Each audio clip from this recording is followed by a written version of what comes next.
नमस्कार, मैं कविता जोशी आप सभी का स्वागत करती हूं हमारे YouTube चैनल आह्वान में। आइए सुनते हैं आज की प्रमुख राजनीतिक खबरें। विधानसभा चुनाव के पहले सभी सामाजिक समीकरण साधने में जुटी भाजपा।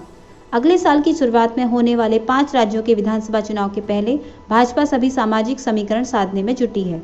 दलित, पिछड़ा व महिला आदि वर्गों को संदेश देने के लिए इन समुदाय से जुड़े केंद्रीय मंत्रिपरिषद में शामिल मंत्रियों का विशेष सम्मान किया जा रहा है। इसके जरिए पार्टी इन सामाजिक वर्गों में अपनी पैठ मजबूत करने की कोशिश कर रही है।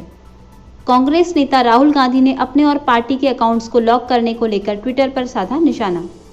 उन्होंने एक वीडियो स्टेटमेंट जारी कर कहा कि एक कंपनी के तौर पर देश की राजनीति तय करने का काम ट्विटर कर रहा है। यह देश को लोकतांत्रिक ढांचे पर हमला है। यह राहुल गांधी पर हमला नहीं है। यह सिर्फ मेरी ही आवाज को बंद करने की बात नहीं है, बल्कि लाखों करोड़ों लोगों को चुप करने का मामला है। समुद्र में बढ़ती चीन की दखलंदाजी पर क्वाड देशों के बीच हुई बैठक। क्वाड देशों के अधिकारियों ने चीन को सबसे अधिक चुभने वाला मुद्दा उठाया और उस पर गहन चर्चा की। भारत और क्वाड के 3 अन्य सदस्य देशों के वरिष्ठ अधिकारियों ने गुरुवार को मुक्त और खुले हिंद प्रशांत क्षेत्र के लक्ष्य को हासिल करने के साथ बुनियादी ढांचे, समुद्री सुरक्षा, आतंकवाद रोधी उपाय और कनेक्टिविटी के क्षेत्रों में सहयोग को आगे बढ़ाने पर चर्चा की। राज्यसभा में हंगामा करने वाले सांसदों के खिलाफ लिया जा सकता है कोई ठोस कदम। सत्र के दौरान हुई हंगामे की अभूतपूर्व घटनाओं को लेकर दोनों सदनों के प्रमुख चिंतित हैं। इसी सिलसिले में गुरुवार को लोकसभा अध्यक्ष ओम बिरला ने राज्यसभा की सभापति एम वेंकैया नायडू से मुलाकात की तथा सत्र के दौरान हुई हंगामे की घटनाओं पर गहन विचार विमर्श किया और इस मुद्दे पर भविष्य में सख्त रुख अपनाने के संकेत दिए। मुख्यमंत्री ममता बनर्जी ने यूपीएससी की परीक्षा को लेकर केंद्र सरकार पर बोला हमला। पश्चिम बंगाल की मुख्यमंत्री ममता बनर्जी ने यूनियन पब्लिक सर्विस कमीशन की परीक्षा को लेकर केंद्र सरकार पर हमला बोला है। यूपीएससी के तहत होने वाली सशस्त्र पुलिस बलों की परीक्षा में बंगाल में चुनावी हिंसा को लेकर पूछे गए सवाल पर उन्होंने भाजपा सरकार पर गंभीर आरोप लगाए। ममता ने कहा कि भाजपा यूपीएससी जैसी संस्थाओं को बर्बाद कर रही है। बंगाल की टीएमसी पार्टी ने राज्यसभा में हंगामे पर मोदी सरकार से पूछे सवाल।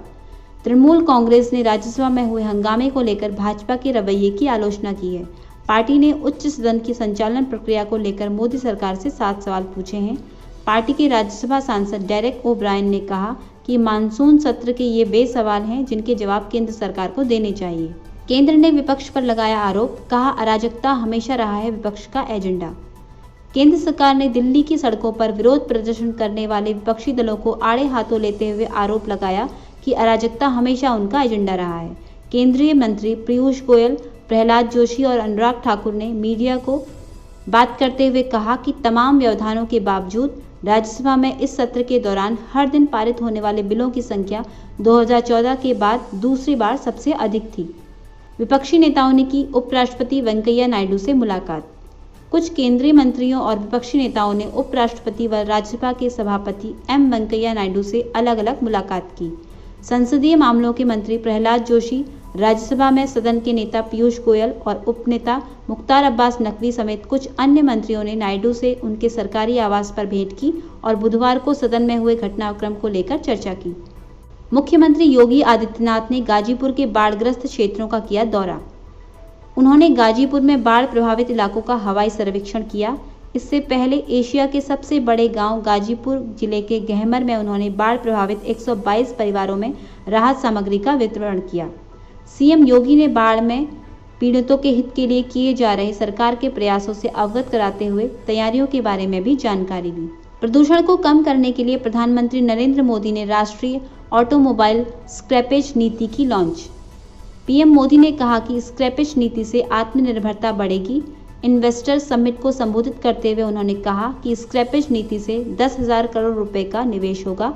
विकास को पर्यावरण के अनुकूल बनाना सरकार की प्राथमिकता है। देश की अर्थव्यवस्था के लिए मोबिलिटी बड़ा फैक्टर है। आर्थिक विकास में ये काफी मददगार होगा। ये थी आज की कुछ प्रमुख राजनीतिक खबरें। नमस्कार।